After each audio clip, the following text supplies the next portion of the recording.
A finales de octubre de 1942, la ciudad del Volga todavía no ha caído.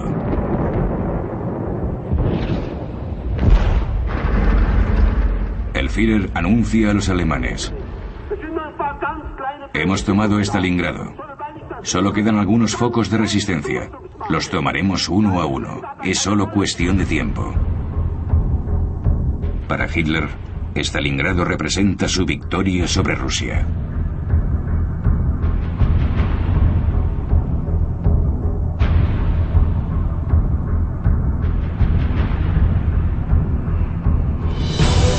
Apocalipsis. La Segunda Guerra Mundial.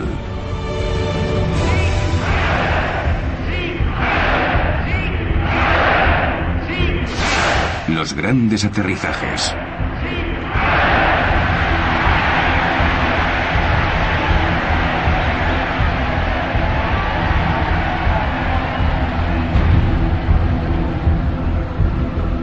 Tras 2 años de lucha en Rusia, los alemanes han amenazado con derrotar al gigante del Este. En el norte, Leningrado está rodeada por los alemanes. Ha pasado 1 año desde que los alemanes entraran en esta ciudad del norte. En el centro, Moscú, la ciudad objetivo, sigue estando al alcance de los alemanes.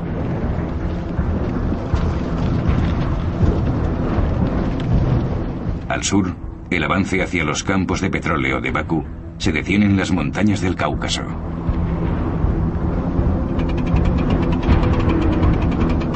En Stalingrado los soviéticos resisten. En contra de las declaraciones de Hitler, los barcos soviéticos continúan cruzando el Volga, llevando refuerzos. Todos los días, millares de jóvenes rusos, a veces sin armas ni entrenamiento militar, desembarcan en las orillas del río. Los que huyen de las balas alemanas son ejecutados despiadadamente por los comisarios políticos.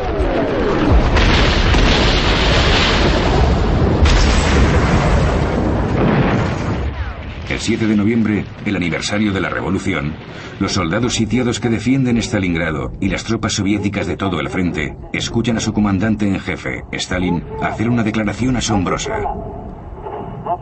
Mañana habrá celebraciones en nuestras calles. Y en efecto, el general Zhukov, el hombre que salvó Moscú, tiene un plan para mantener esos focos de resistencia luchando hasta el final, para retener a las tropas alemanas del general Paulus dentro de Stalingrado. Al otro lado del Volga, Zhukov está montando en secreto un ejército entero. El país ha sido devastado. 1/4 parte del territorio se ha perdido, pero toda la Unión Soviética trabaja duro para darle a ese nuevo ejército las enormes cantidades de equipamiento necesario. Las fábricas desmanteladas y desplazadas hacia los montes Urales trabajan 24 horas al día. En este esfuerzo se sacrificarán vidas. Estamos en invierno de 1942. Las mujeres que trabajan en esos crueles talleres sin calefacción sufren hambre y frío. Muchas morirán de agotamiento. Pero la producción industrial del país se multiplicará por 10. Los Estados Unidos proporcionan enormes cantidades de ayuda a la Unión Soviética. Los aliados pueden reducir la amenaza de los submarinos alemanes en el Atlántico Norte, formando convoyes protectores hacia puertos soviéticos como Murmansk. El anticomunismo se pone en suspenso. Para los americanos, Joseph Stalin es ahora el tío Joe, y para los británicos, el viejo Joe. Los rusos reciben enormes cargamentos de jeeps, tanques, aviones y camiones, e incluso latas de carne en conserva. Cuando abren las latas de carne, los soldados rusos bromean: abrimos el segundo frente. Además de Stalin, todo el mundo espera que los aliados hagan algo más que aliviar su difícil situación. En Egipto, sin embargo, los británicos son amenazados por los alemanes. Rommel, a quien Hitler acaba de promocionar a mariscal de campo tras sus victorias en el desierto, y su ejército de tanques de los Afrika Korps se acercan peligrosamente al canal de Suez. Han llegado a El Alamein. El Imperio Británico corre peligro.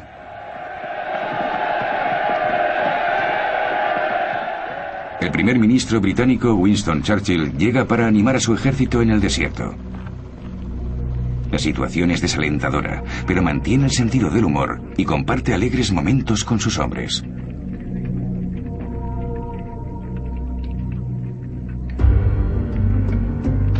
Se acaba de recuperar de su primer infarto.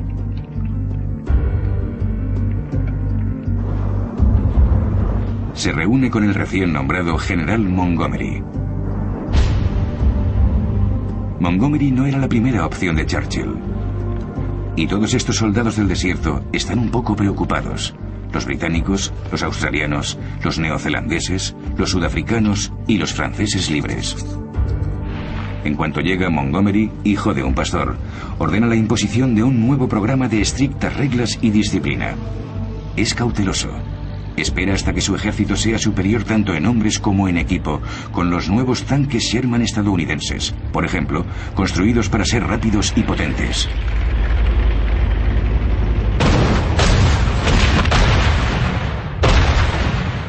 Montgomery lanza su ofensiva con un ataque de artillería preliminar, seguido de un enorme asalto con tanques.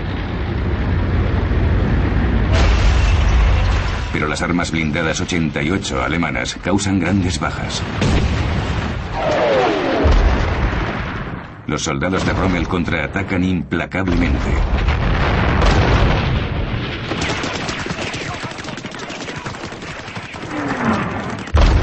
La batalla se convierte en una carga de bayonetas, como durante la batalla del Somme en 1916, con muchas bajas en ambos bandos.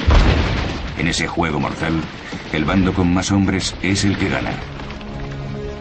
En una carta a su mujer, Rommel escribe: "Nos aplasta el peso del enemigo". Recibe un mensaje de Hitler: "No puede haber ninguna otra salida que aguantar. No cedas ni un metro de terreno".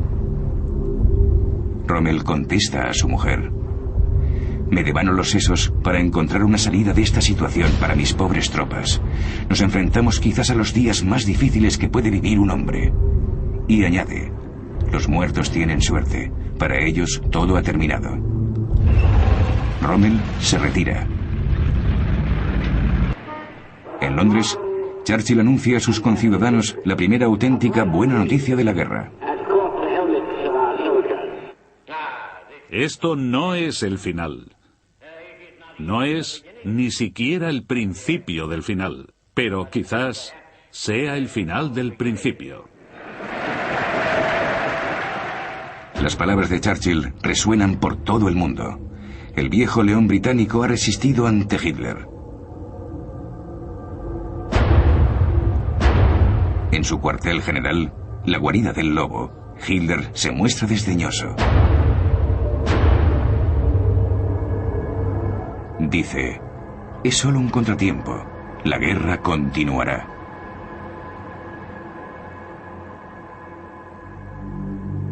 Y lo hace. Los aliados abren un nuevo frente en el norte de África, el primer paso para controlar el Mediterráneo. Igual que en 1917, las tropas estadounidenses zarpan y cruzan el Atlántico. El escritor francés Antoine de Saint-Exupéry, que estaba exiliado en Nueva York, volverá de Estados Unidos en uno de esos convoyes militares. El autor del Principito escribe: "Amigos estadounidenses, me gustaría haceros justicia. 50.000 soldados han ido a la guerra, no por los Estados Unidos, sino por la humanidad, por el respeto humano por la libertad humana y la grandeza humana".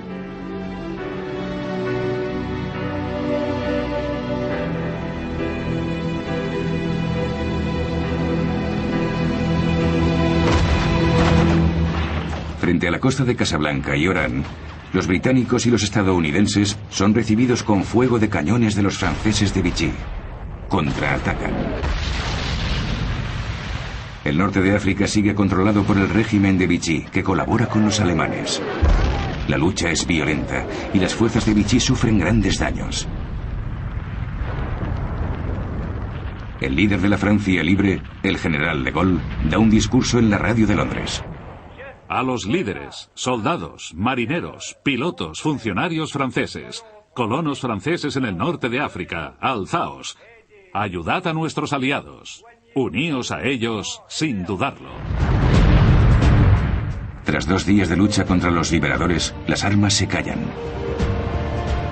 Los aliados preparan su desembarco.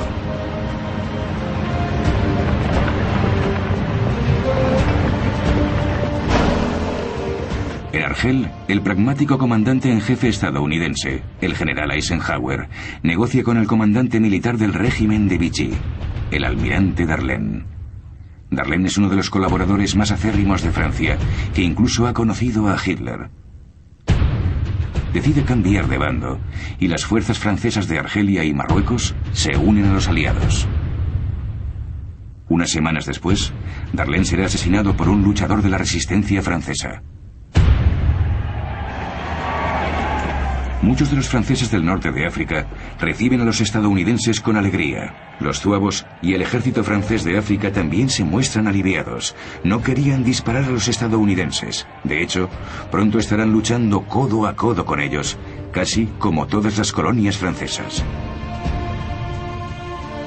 Y también los soldados indígenas, como les llaman continuamente, que formarán las unidades marroquíes y argelinas.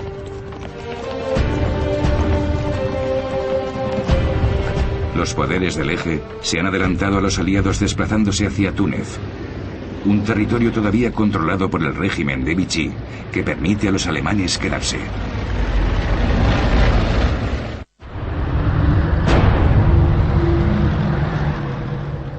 Rommel se retira hacia Túnez. 2 días después, para asegurar la costa mediterránea, Hitler invade el sur de Francia, hasta entonces la zona libre sin ocupar. Las órdenes de Hitler son tomar el puerto de Tolón, donde está basada la mayor parte de la marina de Vichy. Con su frágil autonomía en peligro, los almirantes de Vichy deciden deshacerse de su flota. Hunden sus propios barcos para evitar que caigan en manos de los alemanes o los aliados. Ese es el trágico resultado de la política del régimen de Vichy, y no son buenas noticias para Hitler.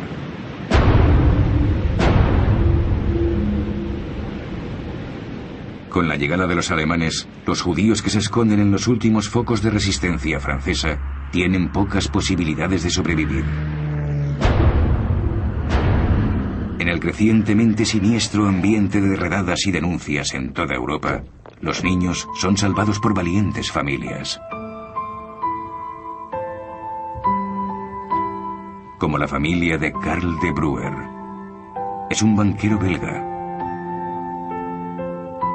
Graba a sus 4 hijos, mientras él y su mujer, Denise, esconden a 2 niños judíos.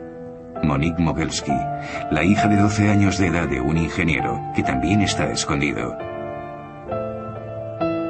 Y Adrien Sepkaru, de 6 años de edad. La madre de Adrien ha sido detenida y deportada a un campo de trabajo de Europa del Este. Nunca regresará de Auschwitz. En este momento, mucha gente sospecha que cuando los ocupantes usan palabras como campo de trabajo, en realidad hablan de muerte.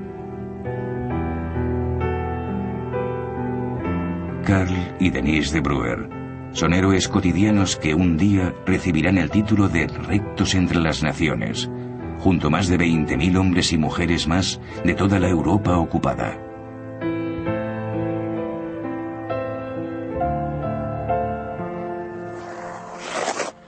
A 3.000 kilómetros de distancia, en las afueras de Stalingrado, los alemanes disfrutan de un breve respiro tras las líneas antes de volver a la lucha contra los soviéticos para eliminar los focos restantes de resistencia.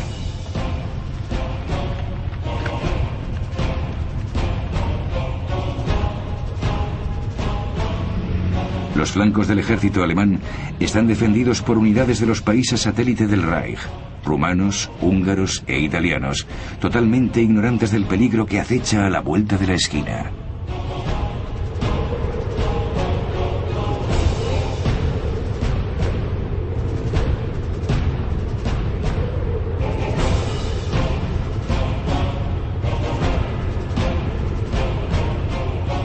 unos pocos kilómetros, las tropas soviéticas se preparan para atacar.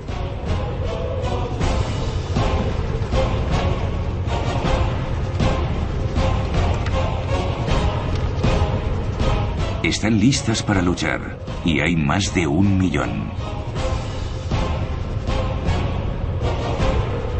Van a atacar a las unidades más débiles del enemigo para poder rodear al ejército alemán que ocupa Stalingrado.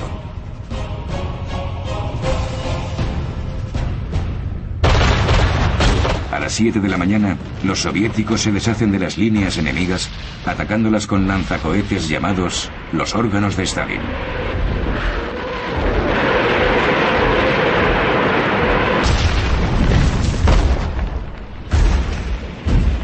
El enorme ejército de Zhukov lanza la ofensiva.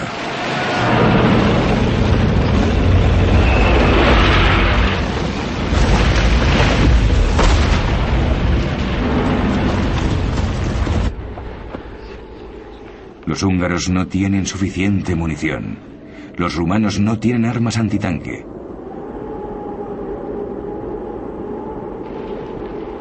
Ellos, al igual que los italianos, han perdido una gran cantidad de hombres.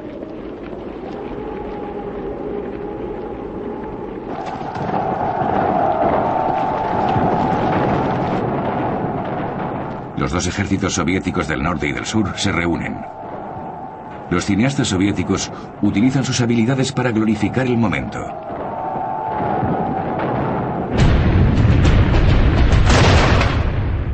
Los alemanes ven cómo los tanques soviéticos cierran el círculo a su alrededor. El sexto ejército del general Paulus está atrapado dentro de Stalingrado.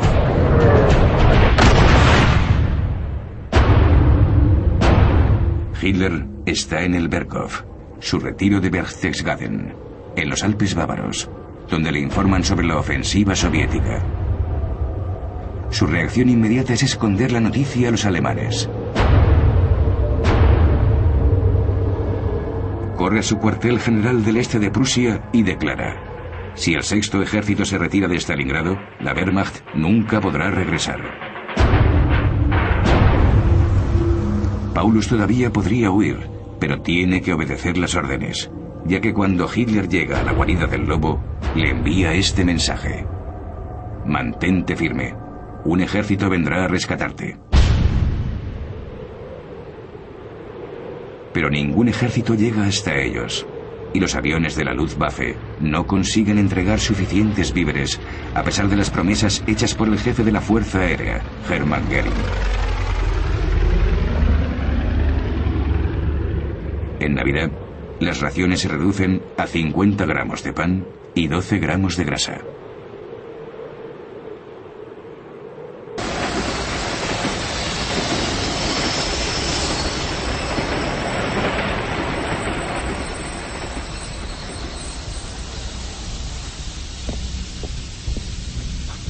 Mussolini, que acaba de perder un ejército en Stalingrado, busca una manera de desviar la atención alemana de vuelta al norte de África. Escribe a Hitler: en mi opinión, Rusia no puede ser aniquilada. Se defiende con su tamaño, un territorio tan vasto que nunca podrá ser conquistado o retenido. El capítulo ruso ha terminado. Debemos hacer las paces con Stalin.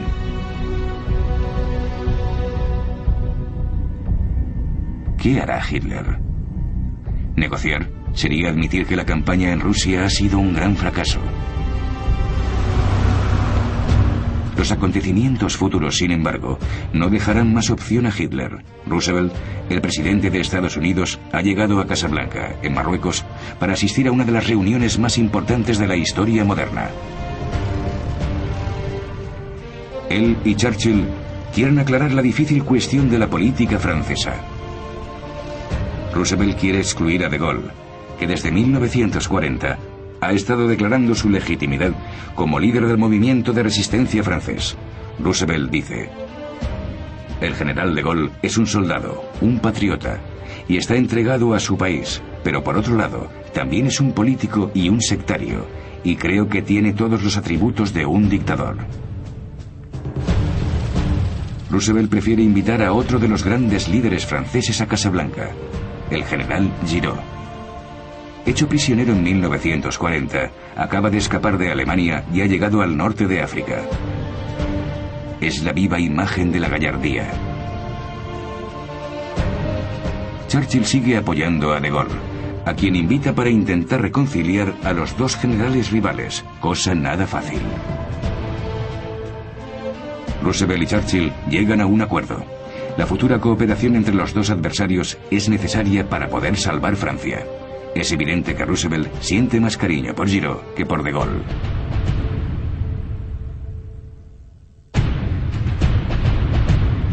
Y en la conferencia de prensa de clausura, Roosevelt y Churchill hacen una declaración de gran importancia. Con mucha vehemencia, pronuncian las palabras que desde entonces se convertirán en el credo de los aliados. Rendición incondicional de Alemania, Japón e Italia.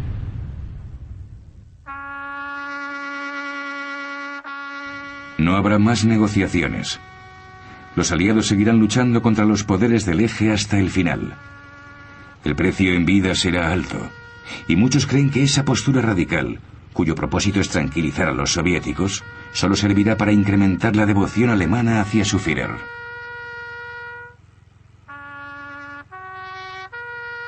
Stalin está satisfecho.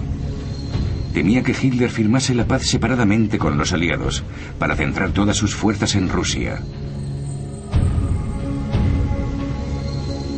Lanza su ofensiva para aniquilar a la bestia que sigue acechando entre las ruinas de Stalingrado.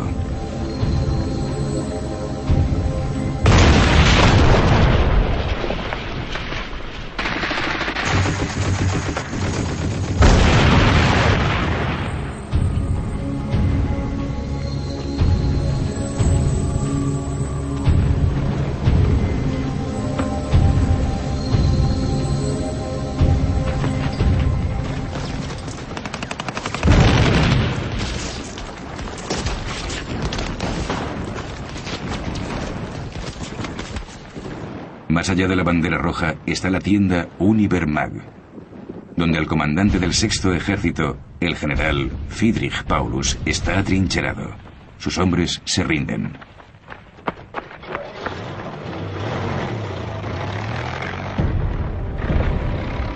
El día anterior, Hitler le ha ascendido a mariscal de campo, pensando que eso le empujará a cometer suicidio para salvar su honor.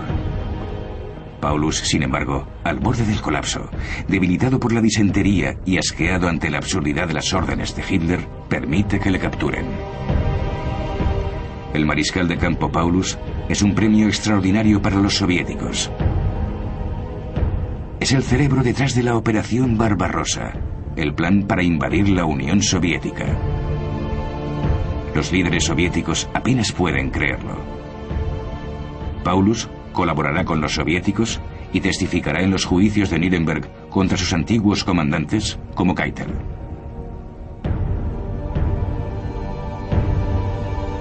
Cuando sea liberado en 1953, se instalará en Alemania del Este. Su reacción es principalmente un rechazo a las escandalosas políticas de Hitler. La mayor parte de sus hombres piensan lo mismo. Hitler puede irse al diablo. Los prisioneros alemanes se atreven a pronunciar las pocas palabras rusas que saben. Queremos irnos a casa.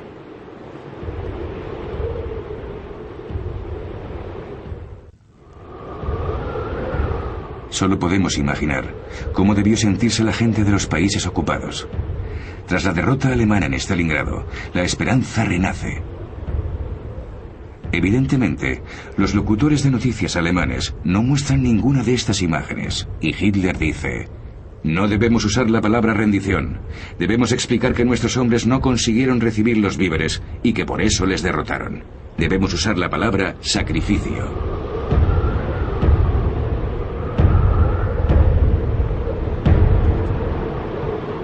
Los nazis quieren convertir este desastre nacional en una oportunidad de animar al pueblo alemán.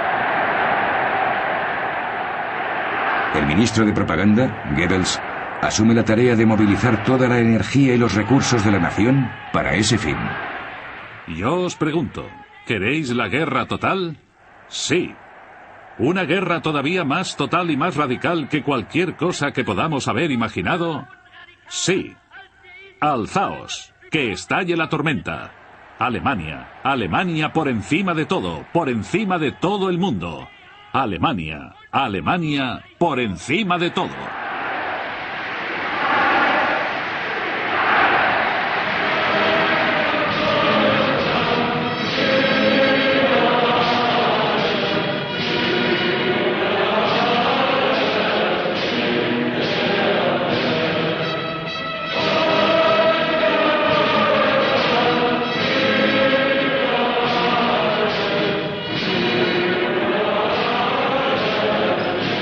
Entre el público en apariencia extasiado está Albert Speer.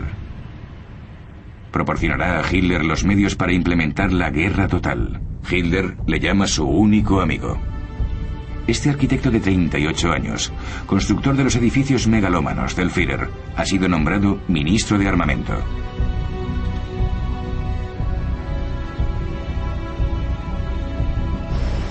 Speer da una nueva fuerza a la industria de guerra alemana. Es un hábil organizador y, por encima de todo, un nazi convencido. Bajo sus órdenes, 4 millones de civiles extranjeros o judíos serán reunidos y se les hará trabajar hasta el agotamiento o la muerte. Después de Rusia y Polonia, la Francia ocupada es el país que proporciona a los nazis el mayor número de trabajadores. El régimen de Vichy instaura un servicio de trabajo obligatorio y recluta a 600.000 trabajadores franceses para Alemania.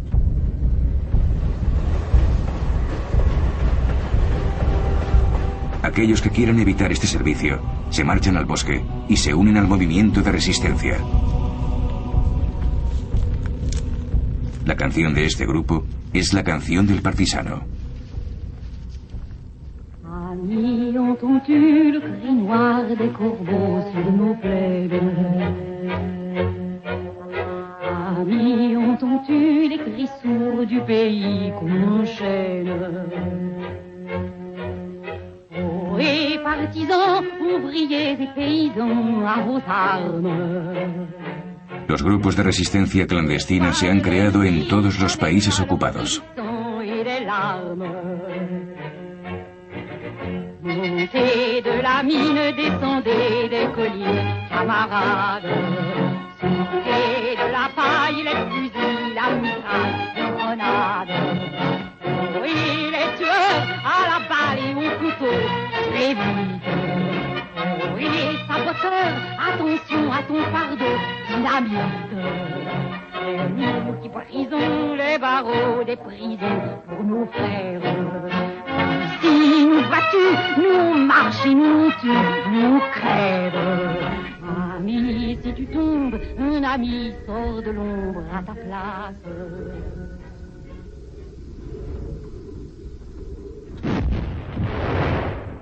Tras los muros del gueto de Varsovia, los alemanes se enfrentan a un alzamiento judío.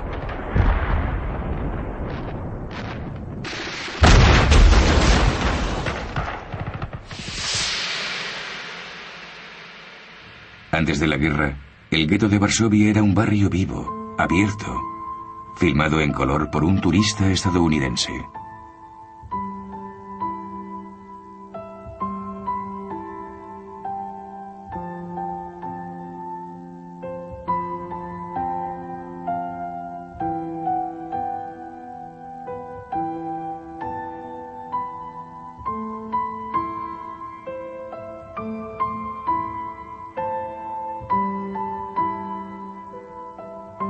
En 1940, los nazis convirtieron esta agradable zona de Varsovia en una cárcel superpoblada.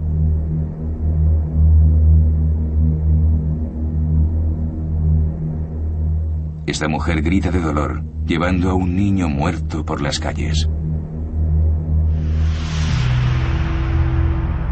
El gueto de Varsovia en 1941.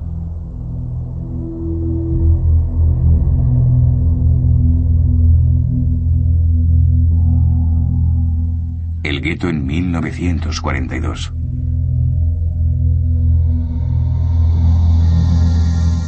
El gueto en 1943. Los nazis matan deliberadamente de hambre a la gente para aplastar, debilitar y evitar cualquier tipo de revuelta.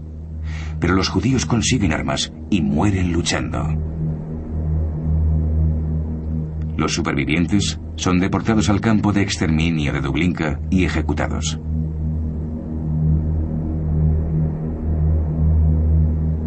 El gueto es arrasado completamente.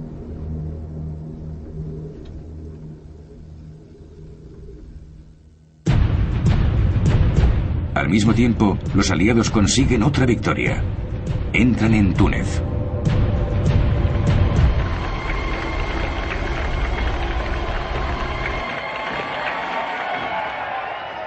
Detrás de estas puertas, los alemanes ya habían iniciado políticas para perseguir a los judíos en Túnez durante su corta ocupación. Los judíos aprovechan la oportunidad para quitarse las estrellas amarillas.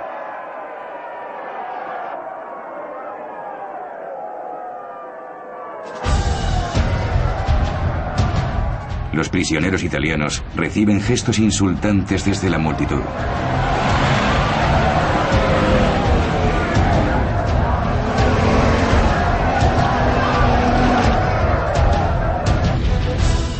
Rommel, que sigue en Túnez, es filmado por un oficial alemán antes de abordar uno de los últimos aviones que parten hacia Alemania.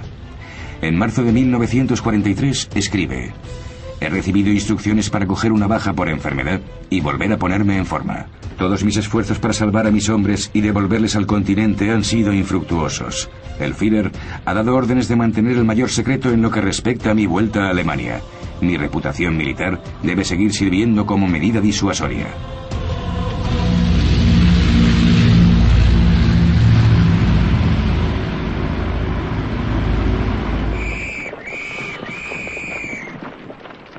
Los Afrika Korps han sido capturados y ahora marchan en largas filas hacia los barcos de la flota estadounidense para ser llevados al otro lado del Atlántico.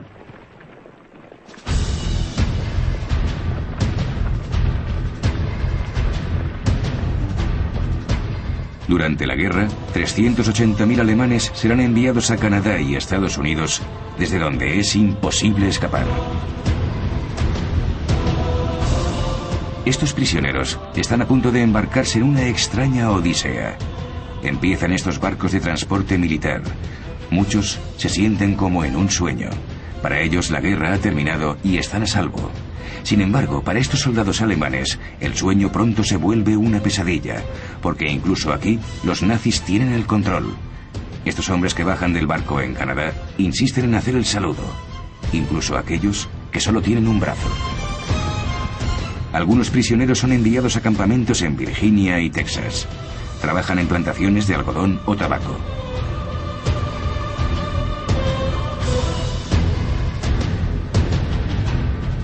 En estas barracas, la ley nazi continúa aterrorizando a los prisioneros.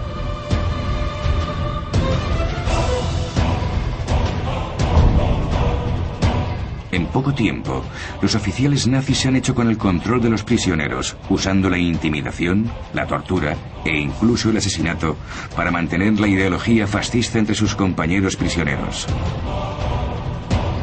Y este mensaje debe llegar a los soldados alemanes que luchan y sufren en todos los frentes alemanes.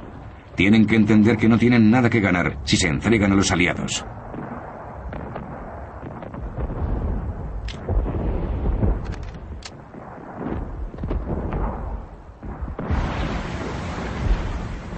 En el frente oriental, desde la caída de Stalingrado, la Wehrmacht no vuelve a ser la misma.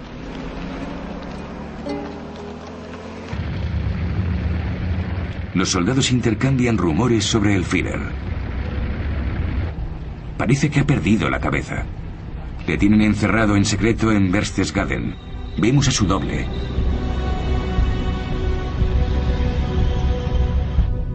Pero no.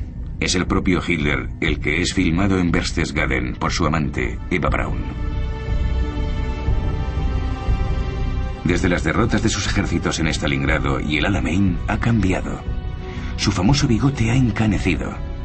Uno de sus generales, von Senger, queda sorprendido por su aspecto. Dice: su piel estaba flácida.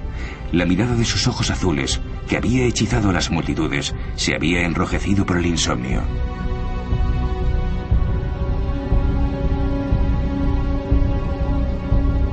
De hecho, su médico, el Dr. Morrell, le ha preparado unas gotas de cocaína.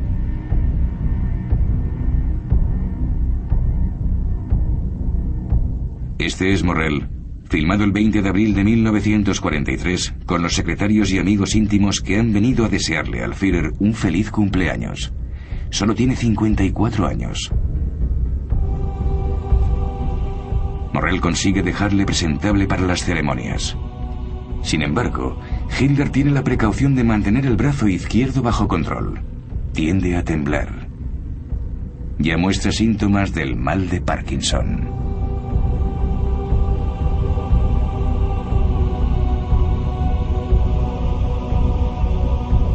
Como resultado, el jefe de las SS, Himmler, se vuelve aún más importante. Las SS, cuyos reclutas salen ahora de las juventudes hitlerianas, empezaron siendo la Schutzstaffel, la escuadra de protección de los oficiales nazis. Más tarde proporcionaría los guardias de los campos de concentración. Las SS han creado un auténtico ejército propio, las Waffen-SS. En el futuro se espera que estas tropas de élite, bajo las órdenes de Himmler, sustituyan a la Wehrmacht, que ya no se considera totalmente leal. Cada vez más, Himmler recluta en los países ocupados fanáticos como estos SS bosnios.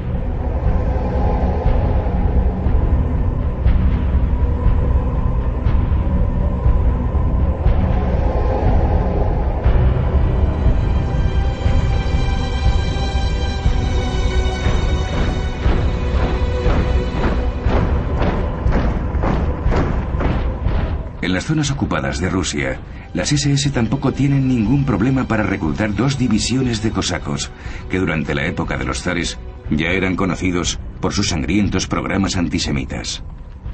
Formarán el temible 15º Cuerpo de Caballería de las SS.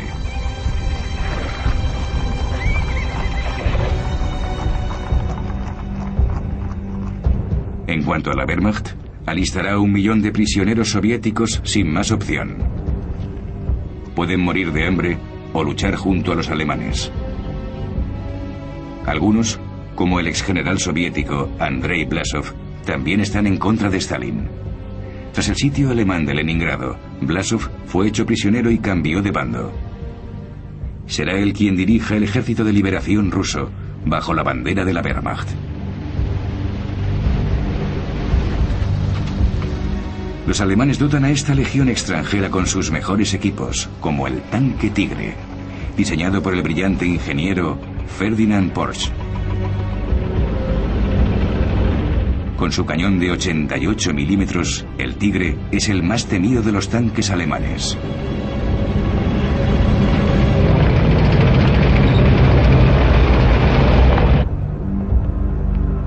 Como resultado, en la guarida del lobo, Hitler empieza a sentir esperanza otra vez. Ahora puede renovar su obsesión por la destrucción del Ejército Rojo. Quiere atacar en Kursk. Los rusos han empujado hacia adelante las líneas de frente y Alemania lanzará una enorme ofensiva veraniega, la Operación Citadel, la mayor batalla de tanques de la historia. 2.700 tanques alemanes se preparan para luchar contra 3.600 tanques soviéticos. La superioridad técnica del Tigre alemán parece ser abrumadora.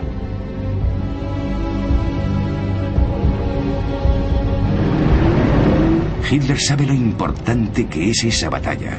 Para dirigir su fuerza de 900.000 soldados, ha escogido al hombre que le ayudó a ganar la batalla de Francia, el mariscal de campo von Manstein.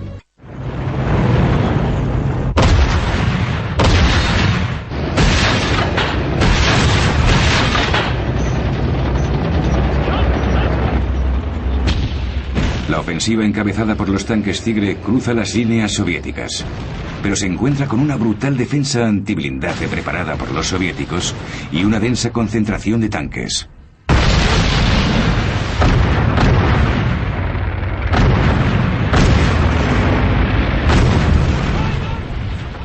Las tropas de la Wehrmacht se ven obligadas a retroceder. Incluso los formidables tanques Tigres caen víctimas de los soviéticos.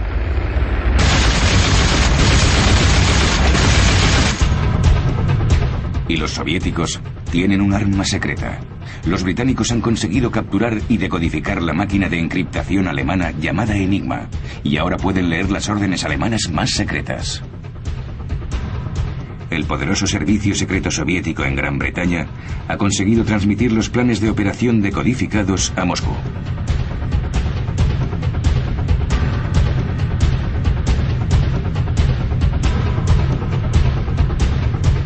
Esta guerra también es una guerra de espionaje.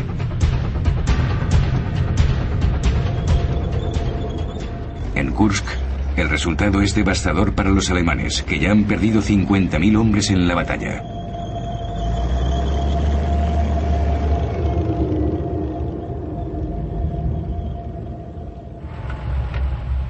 Von Manstein quiere refuerzos para poder continuar con la ofensiva. Está esperando a Hitler.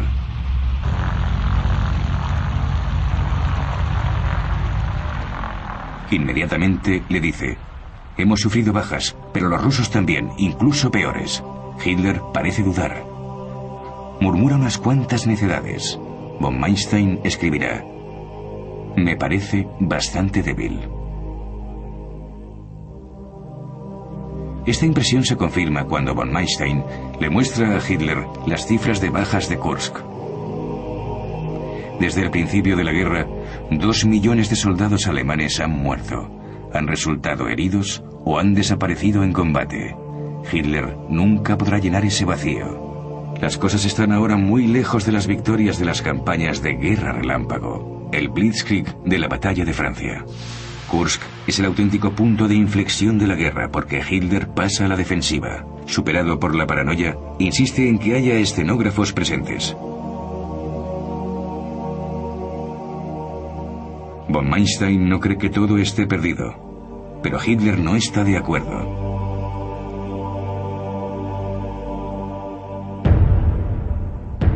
Von Manstein le implora que continúe con la ofensiva. Hitler se niega. La batalla de Kursk ha terminado. Para Hitler, la prioridad es ahora enviar refuerzos a Sicilia, donde los aliados acaban de desembarcar. El cerco se estrecha. Las cosas ocurren con rapidez.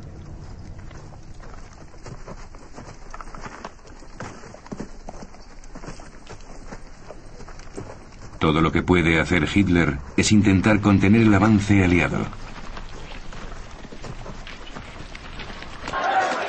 Pero es incapaz de evitar la caída de Mussolini, lo que lleva a Italia a rendirse y a cambiar de bando.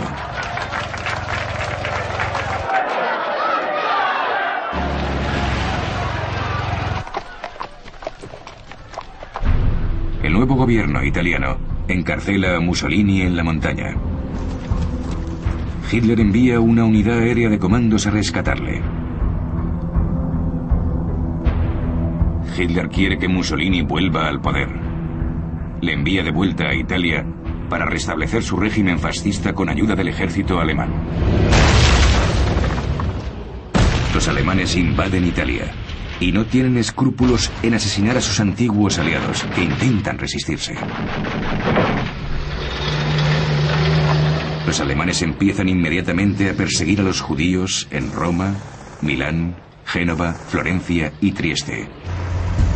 La mayor preocupación de Hitler es evitar cualquier otro desembarco en Italia y sobre todo en Francia.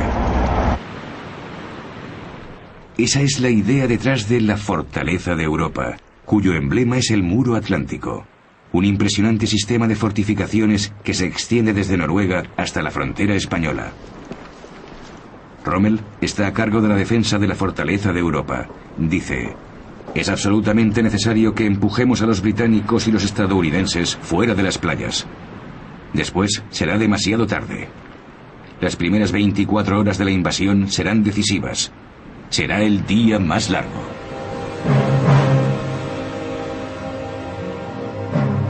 Para Rommel y los nazis, es el principio del crepúsculo de los dioses.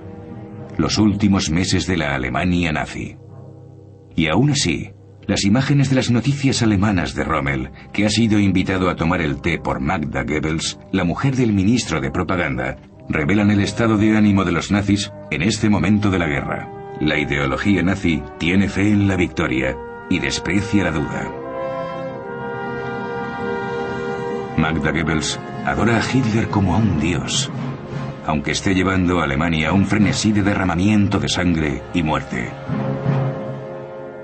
Magda Goebbels le ha dado a sus 6 hijos nombres que empiezan por la letra H, como Hitler: Helga, Hildegard, Holding, Helmut, Hedwig y Heidrun. Los matará a todos uno a uno el último día del Reich. Apocalipsis, la Segunda Guerra Mundial. Próximo capítulo, el fin de la pesadilla.